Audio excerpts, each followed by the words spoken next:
Attention. Welcome to a journey into one of the most disturbing cases ever recorded in Virginia's history.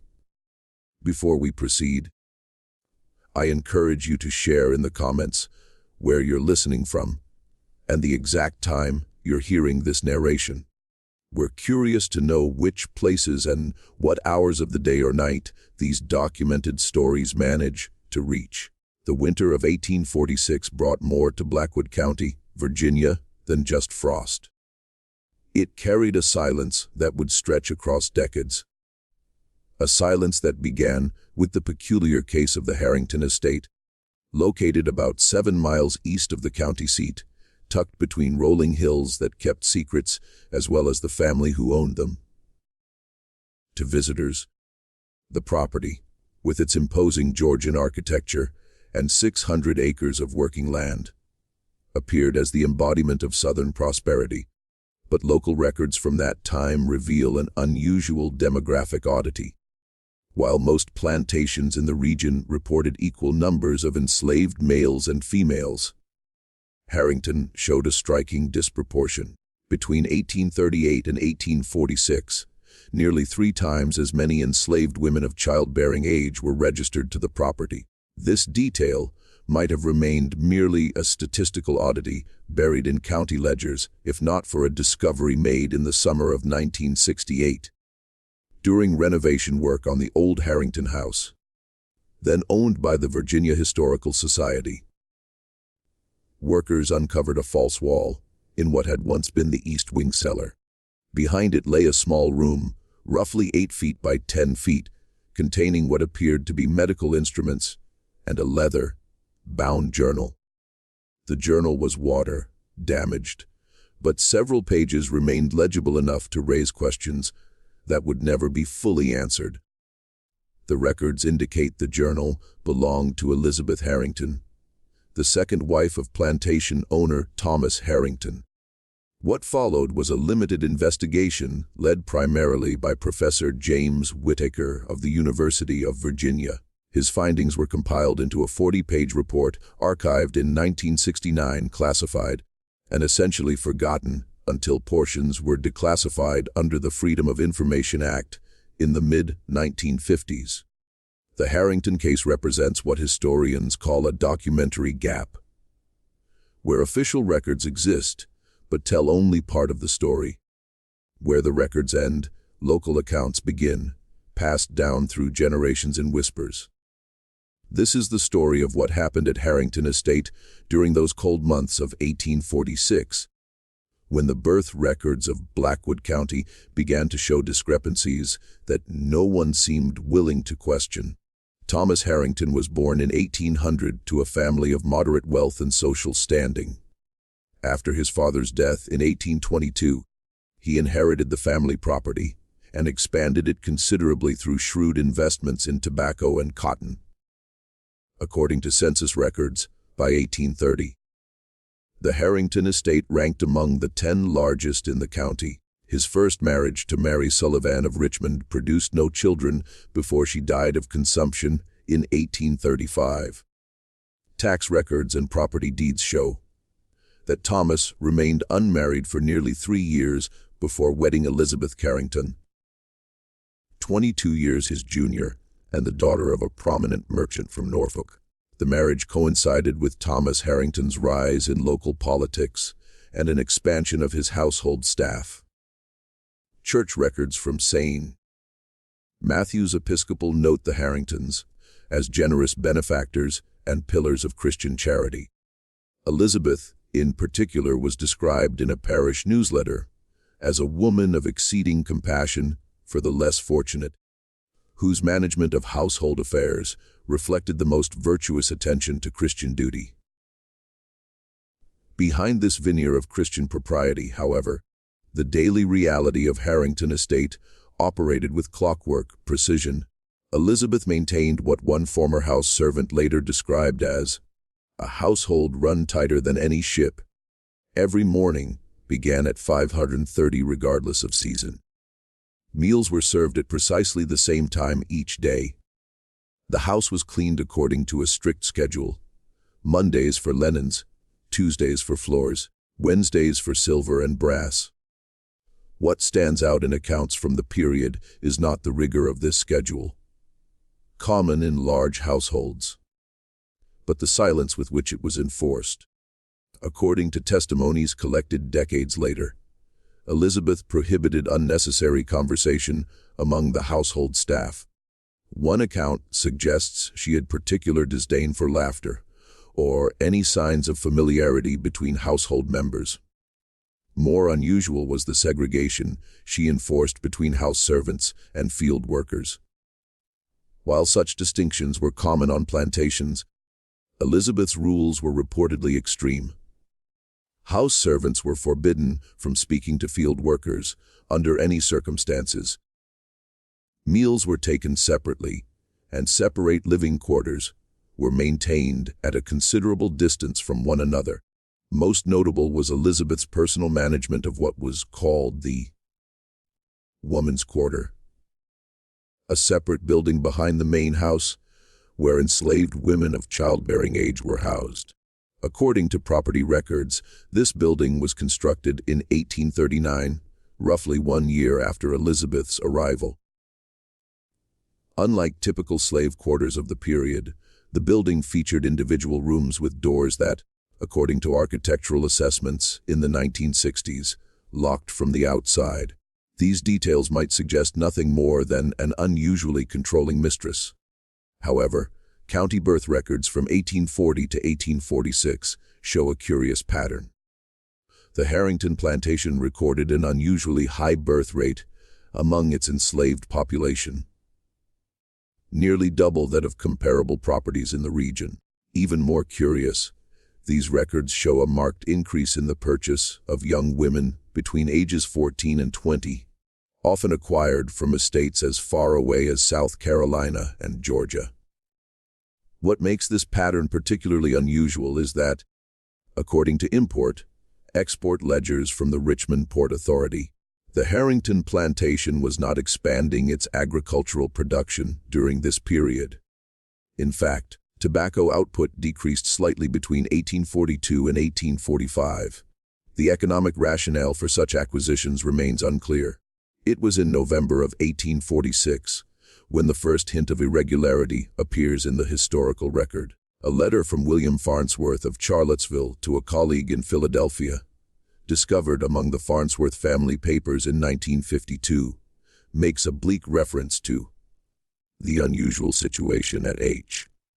Estate, which I have been called to attend no less than 3 times this autumn, and which I find increasingly difficult to reconcile with professional ethics.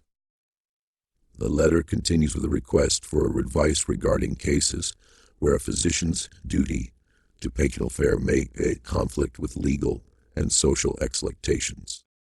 The colleague's response has never been found, nor is there any record of further correspondence on the matter. What we do know is that Dr. Farnsworth's ledgers show 3 visits to the Harrington estate in October of 1846, each one extending overnight.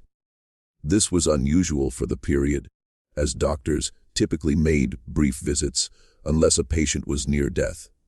No death certificates were filed in connection with these visits.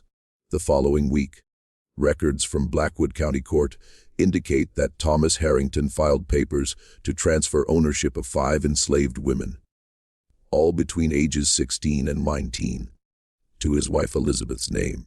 Such transfers between spouses were not uncommon for tax purposes, but the selective nature of this transfer, specifically young women, raises questions in retrospect. Later that month, an advertisement appeared in the Blackwood County Gazette announcing that Thomas Harrington would be traveling north on business and would be absent from the county until spring. Parish records confirm his absence from church services throughout the winter of 1846 and into 1847. During this period, Elizabeth Harrington remained at the estate.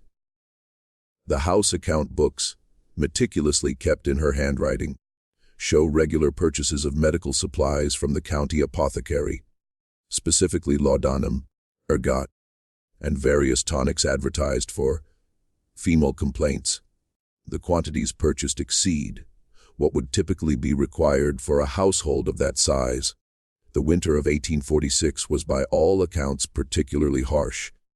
Snow fell heavily in December, and temperatures remained below freezing through February. This isolation would have been unremarkable if not for what occurred in early spring of 1847. According to county records, between March and May of 1847, the Harrington plantation registered the births of 11 children to 9 enslaved mothers. This unusually high number and concentration of births would normally suggest a coincidence of timing, or perhaps a record-keeping anomaly. However, subsequent events suggest something more deliberate was at work. In June of 1847, Thomas Harrington returned to the estate. Within 2 weeks of his return, Elizabeth dismissed the overseer who had managed the property in her husband's absence. The man, Joseph Miller, subsequently left the county, but not before reportedly expressing concerns to the local sheriff about unnatural happenings at the Harrington place. No formal complaint was filed, and the sheriff's records contain no further mention of the matter. It was around this time that local residents began to notice changes in Thomas Harrington's demeanor. Previously known as a sociable figure at county functions and church gatherings, he became withdrawn. A notation in the journal of neighboring plantation owner Edward Sinclair describes Thomas as altered in countenance and spirit, as though bearing some internal burden that has aged him beyond his years. Parish records show that the Harringtons' church attendance became irregular, with Thomas often appearing alone. When Elizabeth did attend, witnesses later recalled that she maintained an unusually rigid posture and spoke to no one beyond the most basic pleasantries. The summer of 1847 brought another unusual development.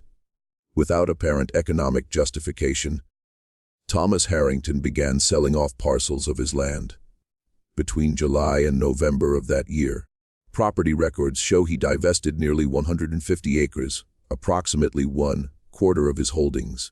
The transactions were conducted through an agent in Richmond rather than locally, which was unusual for the time. More significantly, shipping records from the port of Norfolk indicate that in September of 1847, 9 children between the ages of 3 months and 3 years were transported to New Orleans, accompanied by a representative of the Harrington estate. The children were listed as property for sale, with no mothers accompanying them. The practice of selling children separately from their mothers, while not unheard of, was considered harsh, even by the standards of the time. It typically occurred only in cases of extreme financial necessity or as punishment.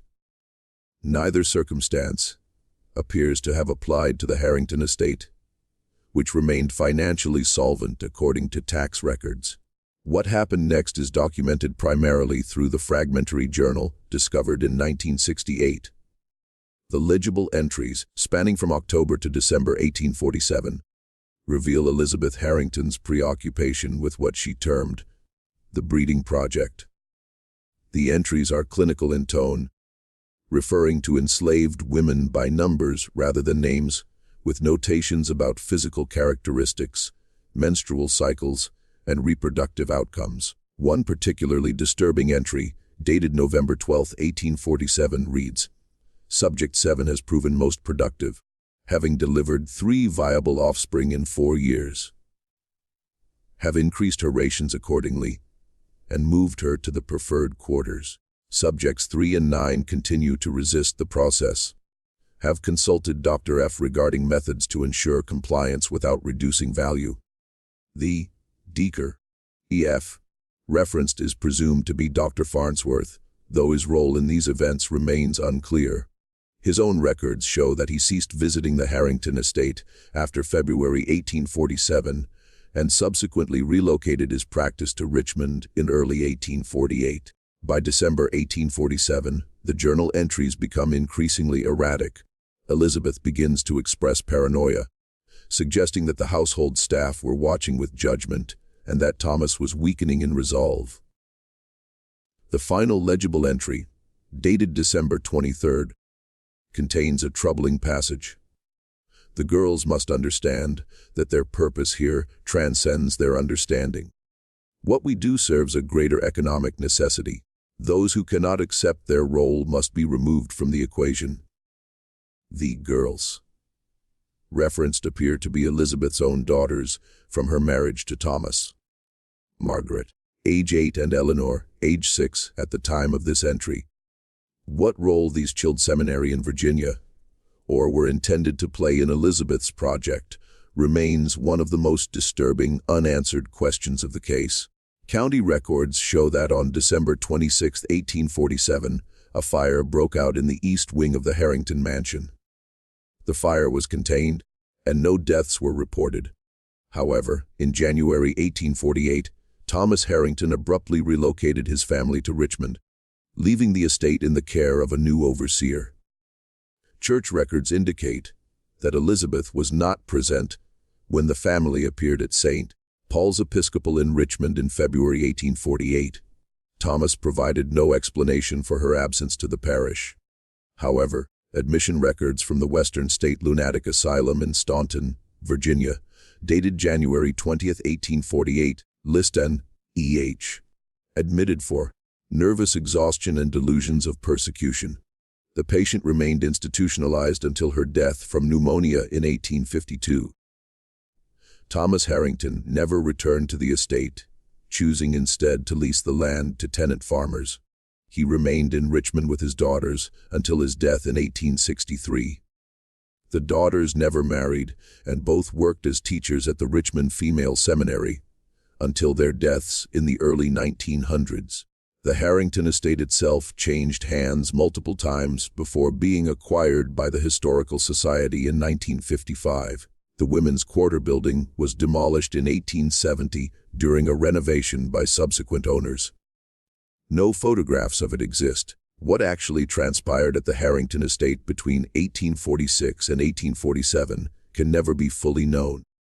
The fragmentary evidence suggests a systematic attempt by Elizabeth Harrington to increase the plantation's enslaved population through forced breeding, potentially with her husband's initial cooperation. The unusual medical arrangements, the segregation of young women, the high birth rates, and the subsequent sale of children all point to a calculated economic strategy that went beyond the already inhumane standards of American slavery. More disturbing are the implications of the final journal entries, which suggest that Elizabeth may have intended to involve her own daughters in this system as they approached adolescence.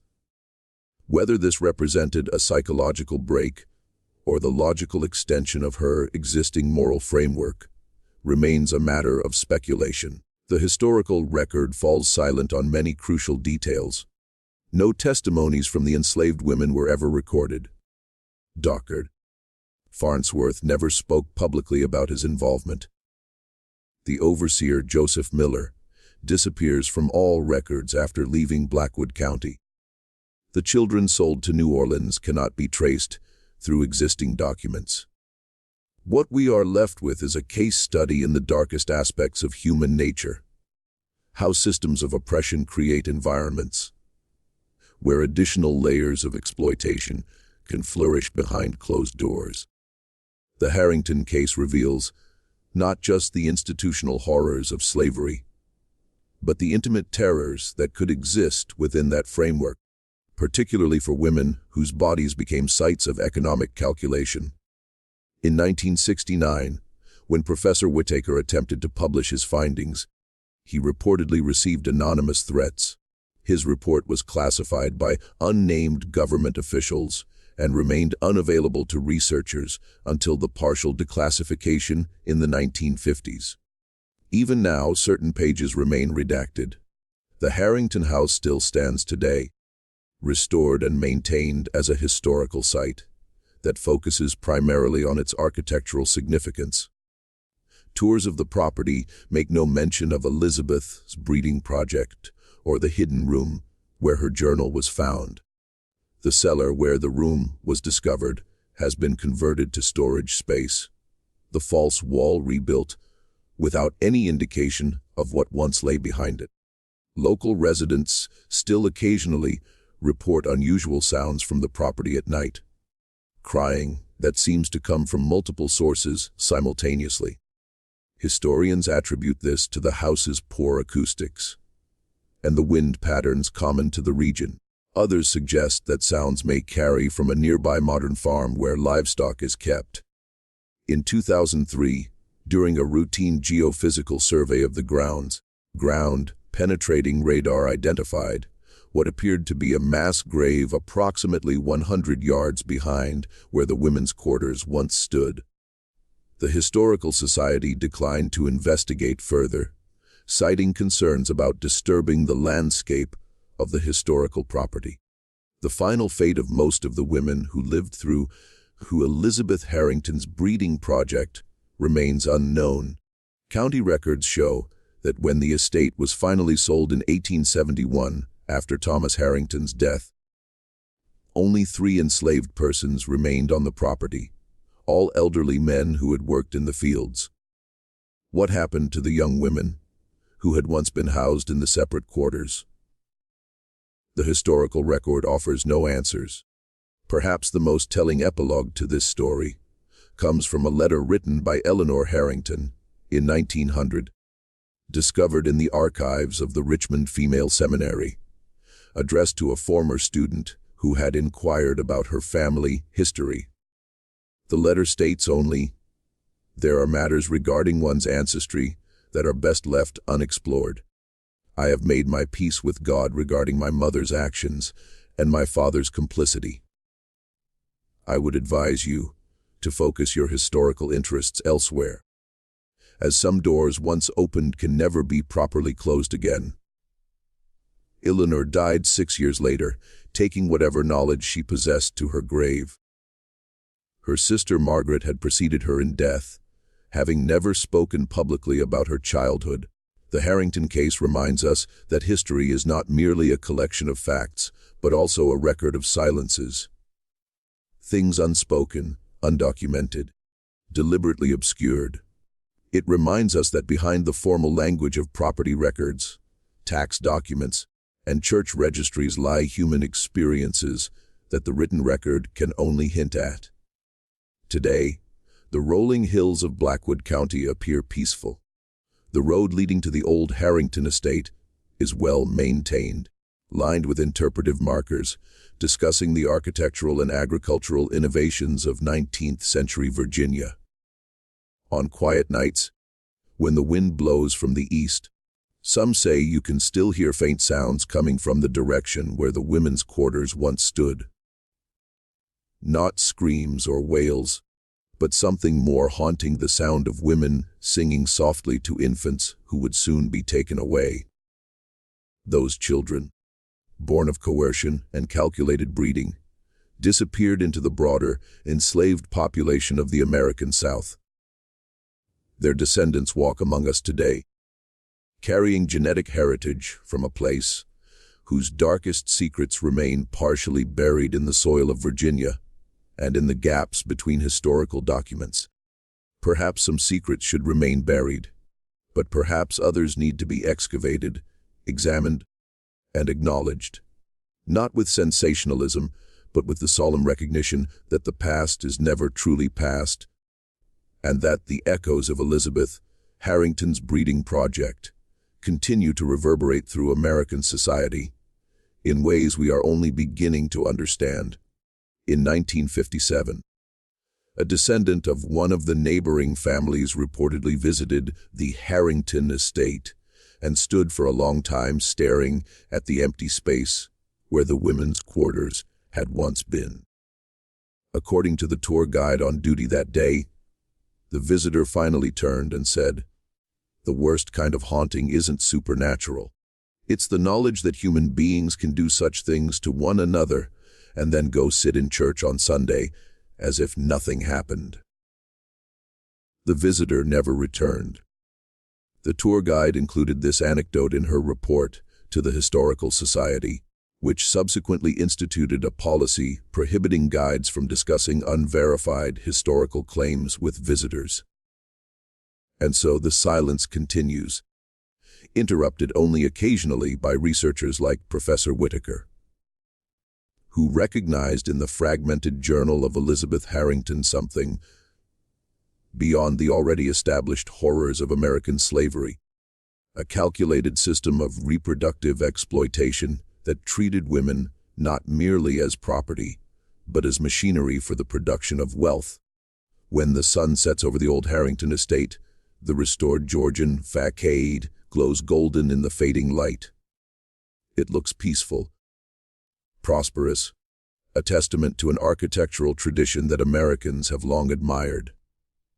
Few visitors notice the peculiar arrangement of the East Wing, rebuilt after the fire of 1847, with windows placed just a little too high for anyone inside to see out clearly. Fewer still question why a property of such size would have had such a small family cemetery, or why no graves of enslaved persons have ever been formally identified on the grounds. Some questions remain unanswered not because the evidence doesn't exist, but because we hesitate to look for it. The Harrington case stands as a reminder that behind the formal facades of history lie human stories of terrible intimacy, stories that continue to shape our world in ways we may never fully comprehend. In 1963, a graduate student named Sarah Collins stumbled upon a reference to the Harrington case while researching her dissertation on women's economic roles in pre-Civil War Virginia. Intrigued by the unusual notations in county birth records, she began pulling at threads that led her deeper into the story. Her academic advisor cautioned her against pursuing the topic, suggesting it was too speculative and insufficiently documented for serious scholarship. Collins persisted, traveling to courthouses and archives across Virginia to piece together the fragmentary evidence. It was she who first connected the Harrington estate's unusually high birth rate to the architectural anomalies of the women's quarters. In her research notes, preserved at the University of Virginia's special collections, she wrote, "What emerges is not merely a case of the exploitation common to all slavery, but a deliberate systematic program of reproductive control designed by a woman and implemented with clinical precision." Her dissertation was never completed. University records indicate that she withdrew from the program in 1964, citing personal reasons. Former classmates interviewed in the 1980s recalled that she became increasingly paranoid during her research, claiming that she was being followed and that documents she had previously accessed were suddenly being restricted. One former colleague reported receiving a letter from Collins in 1965, sent from an address in Oregon, in which she wrote, "I understand now why the Harrington daughters never spoke of what they witnessed. Some knowledge changes you irrevocably. I have burned my notes and suggest you forget I ever mentioned the name Harrington to you." What Collins discovered, or believed she discovered, that caused such a reaction remains unknown. Her research materials disappeared from her university office before her withdrawal. When Professor Whitaker began his own investigation 3 years later, he made no mention of Collins or her work, though university records would have shown her research focus. The question of what happened to the enslaved women after the Harrington family relocated to Richmond in 1848 represents perhaps the most disturbing gap in the historical record. Tax documents show that Thomas Harrington continued to own the women as property, but they do not appear in subsequent Richmond household records. Were they sold? Relocated to another property? The documentary trail ends abruptly. One possible clue appears in the diary of Abigail Pembroke, wife of a Richmond physician, dated April 1848. She writes of a peculiar encounter at a society gathering. "Met Th this evening. Recently arrived from the county. When I inquired after his wife's health, he replied only that she was indisposed and changed the subject with marked discomfort. More curious was his response when Mrs. Fairchild asked after the unusual number of young women she had observed being escorted to his carriage house late one evening. He claimed they were merely household staff in transit to another property. Yet his hand trembled so violently that he spilled his wine. I observed that his daughters, though present, appear unusually subdued and will not meet the gaze of any adults who address them. This reference suggests that at least some of the women from the estate were initially brought to Richmond. However, no further mentions appear in any known documents.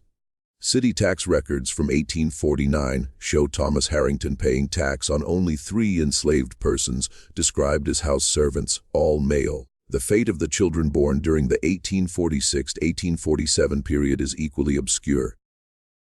Beyond the shipping records indicating that 9 were sent to New Orleans, no further documentation exists that would allow them to be traced.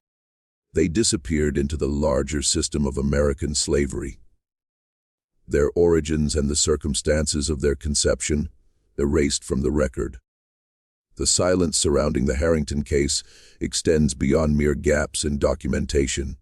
It suggests an active process of suppression, both contemporary to the events and in subsequent decades. The reluctance of officials to investigate Joseph Miller's concerns, the withdrawal of Dr. Farnsworth from the county, the classified status of Professor Whittaker's report until the 1950s, all suggest a recognition that some aspects of the Harrington story exceeded even the normalized brutality of the slave system. Perhaps most telling is the absence of oral history. Unlike many plantations, where stories passed down through generations of formerly enslaved families preserve accounts of what happened, the Harrington estate produced no such narratives. This absence itself is informative. It suggests either that the women involved did not survive to tell their stories, or that the experiences were too traumatic to be verbalized and transmitted. In 1977, construction workers excavating for a new subdivision, approximately 3 miles from the former Harrington estate, uncovered human remains.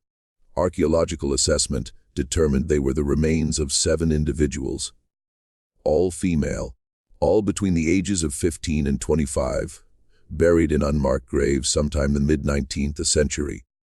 The remains showed evidence of multiple pregnancies in each woman. County officials quickly reinterred the remains in the local cemetery with minimal investigation, citing limited resources and the impossibility of identification. Was there a connection to the Harrington case? No definitive link was ever established. The land had changed hands multiple times since the 1840s, and no records indicated a connection to the Harrington family. Yet the profile of the remains, young women who had borne multiple children, aligns disturbingly well with what we know of Elizabeth's breeding project. The lack of further investigation into these remains mirrors the broader pattern of silence surrounding the Harrington case. It represents what historian Barbara Fields has called the conspiracy of documentation, the way in which the written record systematically excludes the experiences of those deemed unworthy of historical attention. What we do know with certainty is that Thomas Harrington never remarried after Elizabeth's institutionalization and death. He lived another 15 years managing his remaining financial affairs from Richmond and gradually selling off most of his assets. His will, preserved in Richmond court records, contains a curious provision. To my daughters Margaret and Eleanor, I leave the sum of $10,000 each, with the stipulation that they never return to Blackwood County, nor make any claim upon the former family estate, regardless of what inducements or inquiries may be directed to them in future years. This provision suggests that Thomas feared something. perhaps revelations about what had occurred on the estate, perhaps legal consequences, perhaps simply the psychological impact of returning to the site of traumatic experiences. By the time of his death in 1863, his once substantial fortune had dwindled considerably. Whatever his concerns, the daughters honored his wishes. Neither ever returned to Blackwood County. According to local records, Margaret Harrington died in 1894 at age 55. Her death certificate lists the cause as complications of female complaint, a vague term that could encompass any number of conditions. She never married and left her estate to her sister Eleanor. Eleanor lived longer, dying in 1906 at age 65. Her personal papers, donated to the Richmond Female Seminary, where she had taught for over 30 years, reveal little about her early life. They focus primarily on her teaching work and her involvement with the Episcopal Church. The only oblique reference to her childhood appears in a draft of a letter to a former student who had experienced family trauma. "I understand better than you might suppose what it means to witness things no child should see, and to carry that knowledge through life. The burden does not lighten, but one learns to stand straighter beneath it." The most compelling evidence that Eleanor retained clear memories of what happened at the Harrington estate comes from the testimony of her housekeeper, recorded in 1928 as part of a local history project. The woman, Mary Jenkins, reported that Miss Harrington suffered from recurrent nightmares throughout her life. She would wake screaming about the women in the rooms and the crying that never stopped. Jenkins recalled on her deathbed, she kept asking if they had been given proper burials, though she would not say who they were. In 1871, following Thomas Harrington's death, an advertisement appeared in the Richmond Inquirer, offering the Harrington estate for sale. The description emphasized the property's agricultural potential and fine dwelling house, recently renovated after fire damage. No mention was made of outbuildings or slave quarters. The property sold for approximately 60% of its pre-war assessed value. The new owners, the Williams family, reported no unusual occurrences during their 20-year ownership. However, servants employed at the house during this period later described feeling watched in certain areas of the property, particularly near the site where the women's quarters had stood. One former cook interviewed in 1910 claimed that, on still nights, the sound of women singing lullabies could sometimes be heard coming from the empty field behind the house. The Williams children would not play in that field, she recalled.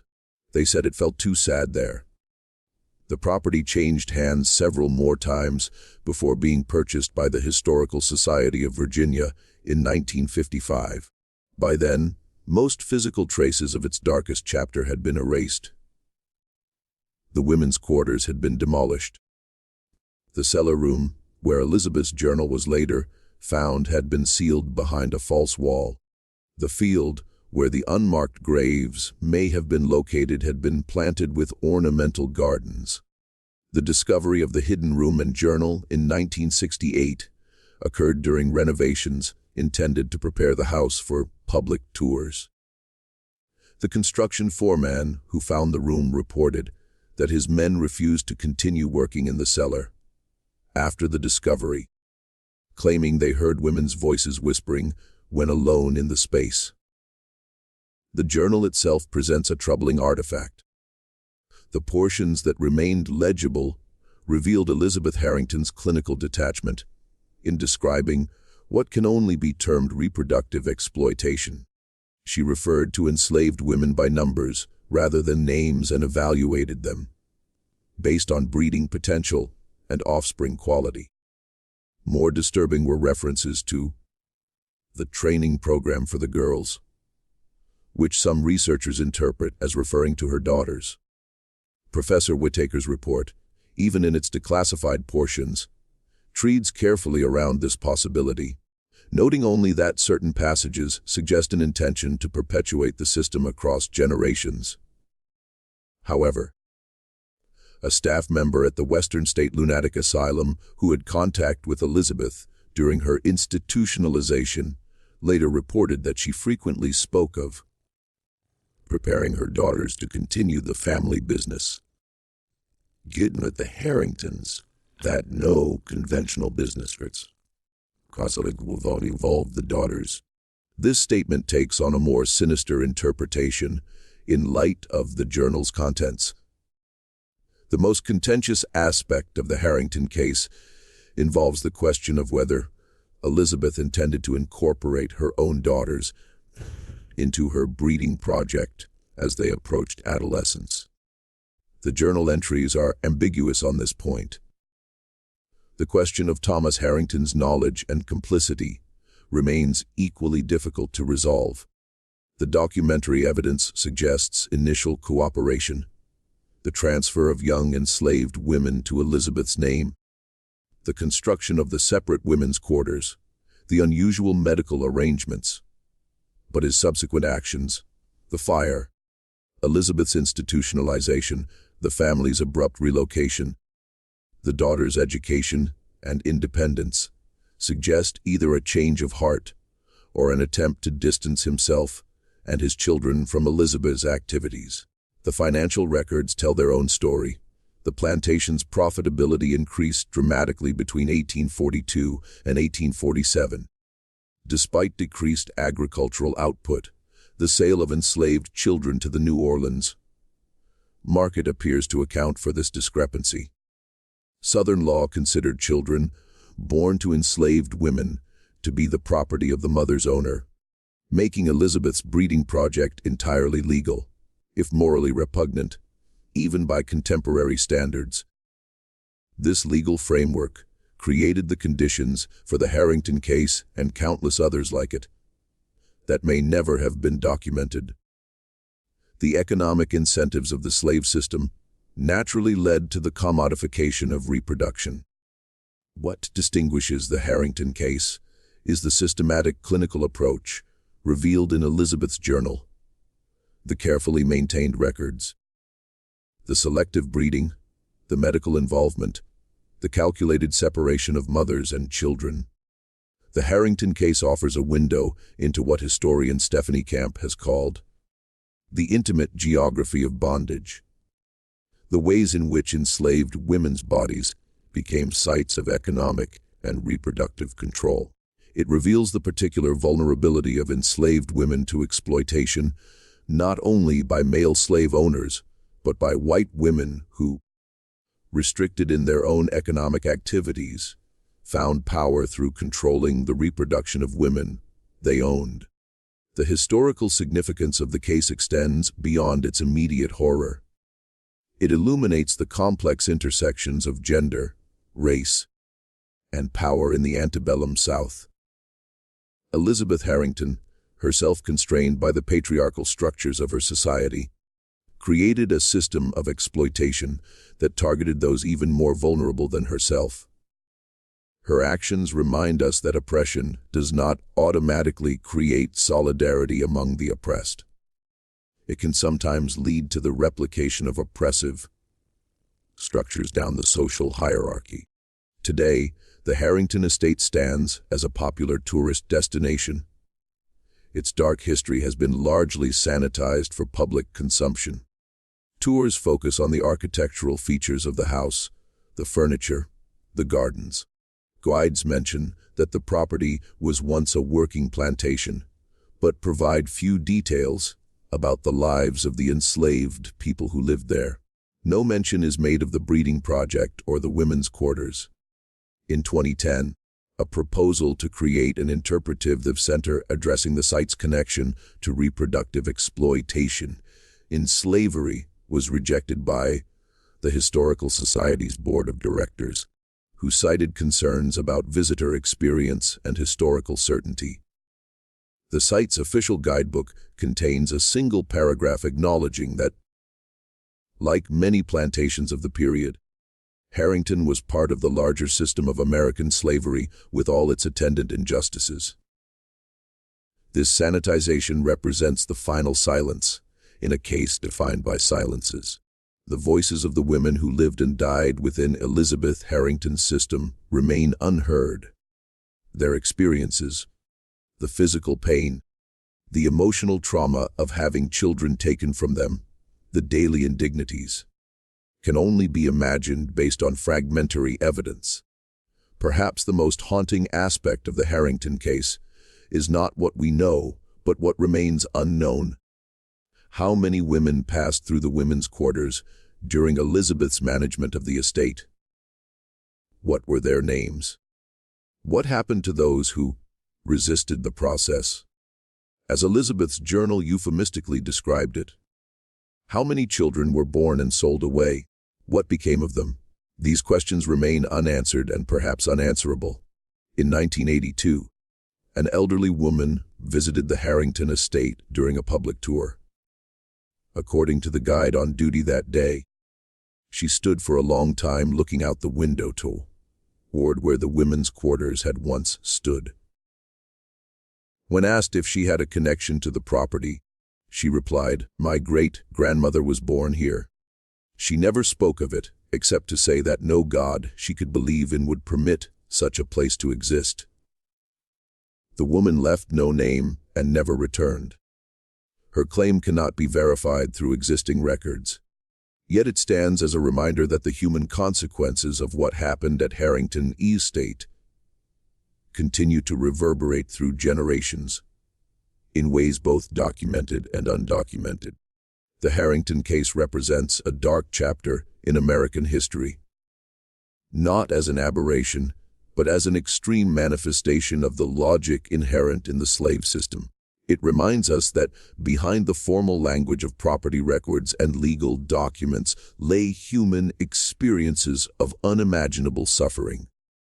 It challenges us to consider how systems of oppression create environments where additional layers of exploitation can flourish behind closed doors.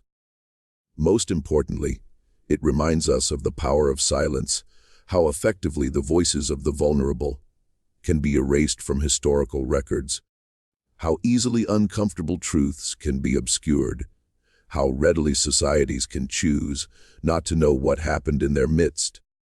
As the sun sets over the rolling hills of what was once Blackwood County, the Harrington house stands as it has for nearly 2 centuries. Its Georgian symmetry pleasing to the eye, its dark secrets largely undisturbed. Visitors walk through rooms where Elizabeth once planned her breeding project, unaware of the calculations that took place there. They admire the craftsmanship of woodwork created by enslaved hands whose owners' names were never recorded. And somewhere, perhaps, the descendants of the women who survived Elizabeth Harrington's system carry fragments of that history within them, not as documented knowledge, but as inherited trauma, as family silences, as unanswered questions about ancestors whose experiences were deemed unworthy of historical record. The true horror of the Harrington case lies not in sensational details, but in its ordinary legal reality. That such a system could exist within the bounds of law and social acceptance. That its victims could be so thoroughly silenced that its perpetrators could attend church on Sundays with their community none the wiser. It reminds us that the most terrible aspects of history often hide not in dramatic events, but in quiet rooms where power operates without witness or record. In the end, what we know about what happened at Harrington Estate between 1846 and 1847 comes to us through fragments of water, damaged journal, inconsistent birth records, architectural anomalies, cryptic letters, second-hand accounts.